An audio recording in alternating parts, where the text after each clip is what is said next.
விவசாய நண்பர்களுக்கு வணக்கம். இன்றைக்கி நம்ம என்ன பார்க்க போகிறோம் அப்படின்னா, மிளகு வளர்ப்பில் இந்த கிளரிசெரியாவோட முக்கியத்துவத்தை பார்க்க போகிறோங்க.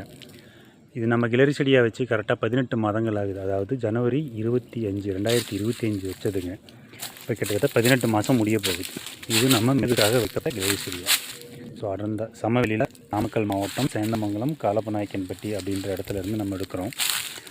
இது உங்களுக்கு வைக்கப்பட்ட 20 மாத செடின்னு சொன்னோம் இல்லைங்களா. இப்போ நம்ம இதில் மிளகு வைக்கணும். அதே சமயத்தில் கிளரிசெரியா மட்டும் இல்லை, பக்கத்தில் நம்ம சில்லரோக் வச்சுருக்கோம். கொல்லிமலை சவுக்கு அப்படின்னு சொல்கிறோம் இல்லைங்களா, சில்லரோக் கன்று இருக்குது.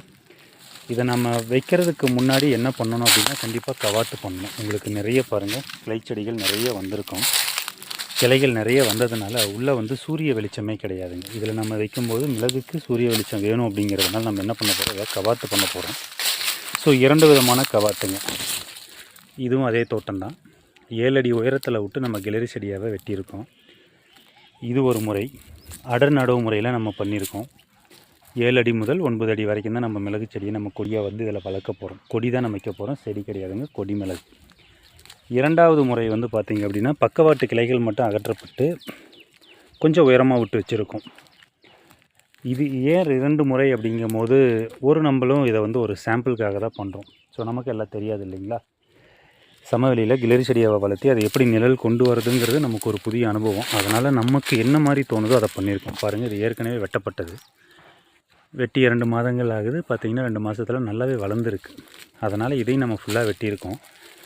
அடுத்து இந்த வயலில் நம்ம என்ன பண்ண போகிறோம்னா, முழுவதுமாக வெட்டாமல் பக்கவாட்டு கிளைகளை மட்டும் அகற்றி சில்லரோ கண்ணுக்கு நம்ம வெளிச்சத்தை, சூரிய வெளிச்சத்தையும், மிளகு கண்ணுக்கு நம்ம சூரிய வெளிச்சத்தையும் கொடுக்கறதுக்காக இந்த மாதிரி நம்ம பண்ணியிருக்கோம். சில்லரோ கண்ணுங்க. இதுவும் பார்த்திங்கன்னா கிட்டத்தட்ட 1 வருட கன்று. 1 வருட கண்.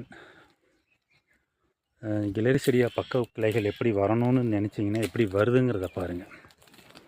இதுதான் கிளரிசெடியாவோட அபரிதமான வளர்ச்சி. 1 வருடத்திலேயே உங்களால் மிளகு செடியை சமவெளியில் வைக்கிறதுக்கு ஒரு அருமையான ஒரு பற்று மரம் அப்படின்னா அது கிளரிசெடியாவுக்கு நிகர் எதுவுமே இல்லைங்க. அருமையான மரம். ஆனால் சில வேலைகள் செய்யணும், கவாத்து பண்ணிக்கிட்டே இருக்கணுங்க. இதை நேர் கொண்டு வரதுங்கிறது அவ்வளோ ஒரு சாதாரண விஷயம் இல்லை. இதை சரியான முறையில் நேருக்கு மட்டும் கொண்டு வந்துட்டோம், நேராக நம்ம கொண்டு போயிட்டோம் அப்படின்னம்னா பாருங்கள், பக்கவாட்டு கிளைகள் எவ்வளோ இருக்கும். இதெல்லாமே அந்த இடத்தோட நான் ஃபஸ்ட்டு கவாத்து பண்ணிடுதுங்க. இதுலேயும் பாருங்கள் அந்த மாதிரி இருக்குது. சில மரங்கள் நல்லா உயரமாக போயிருக்கும், நேரடியாக கொண்டு போகிறோம். அடுத்தடுத்த வீடியோ, அடுத்த மிளகு எப்படி வைக்க போகிறோம், இன்னும் காடுகள்லாம் சுத்தம் பண்ணதுக்கப்புறம் எப்படி இருக்குங்கிறத உங்களுக்கு நான் சொல்கிறேன். ஃபாலோ பண்ணிக்கோங்க. நன்றி.